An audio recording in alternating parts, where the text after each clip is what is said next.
तो भगवान किसको कहा जाता है? हैं?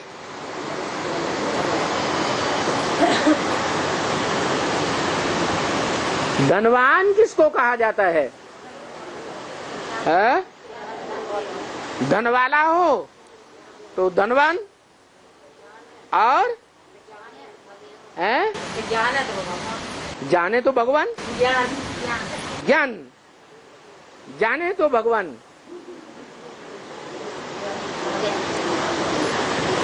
तो बोलते हैं भगवान, इतनी तमो प्रधान बुद्धि हो गई है कि बोलते तो हैं भगवान, धनवान नहीं बोलते।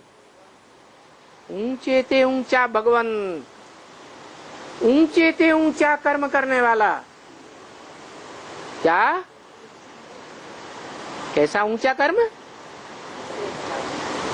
16,000 भगों का भगवंत, और अहंकार है। जैसे धनवान को धन का अहंकार रहता है, वो ऊंचे ते ऊंचा भगवंत निराकार दिखाते हैं। निराकार का मतलब ही है देह की स्मृति नहीं रहती, देह का रस अनुभव नहीं करता। फिर भी देखो, इतनी बात समझने के बाद भी तुम कृष्ण को भगवान कैसे कहते हो?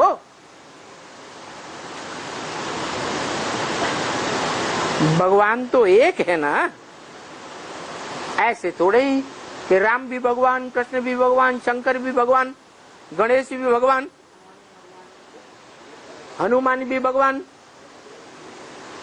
गॉड इज वन कहा जाता है। कहते हैं ऊंचे ते ऊंचा भगवान। अरे ऊंचे ते ऊंचा का मतलब क्या है? पहाड़ की चोटी पर बैठा हुआ है क्या?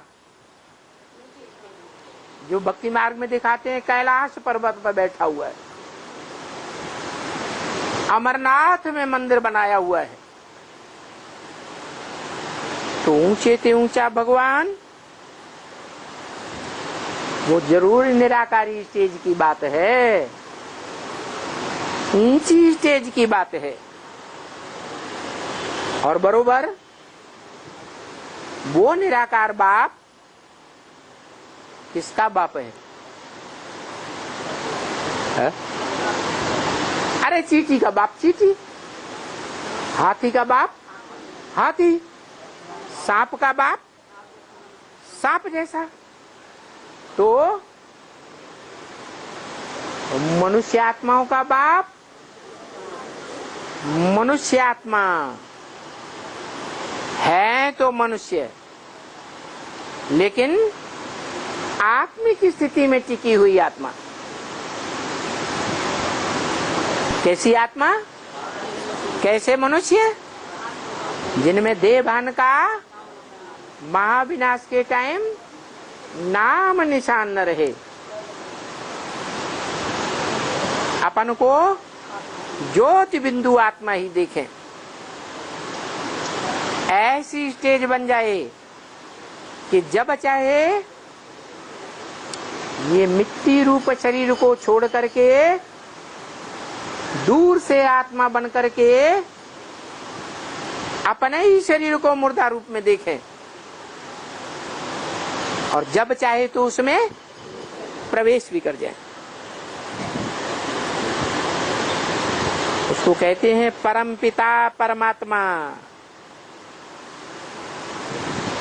परम पिता माने आत्माओं का बाप, निराकार आत्माओं का निराकारी बाप, और परमात्मा कैसी आत्मा? परम।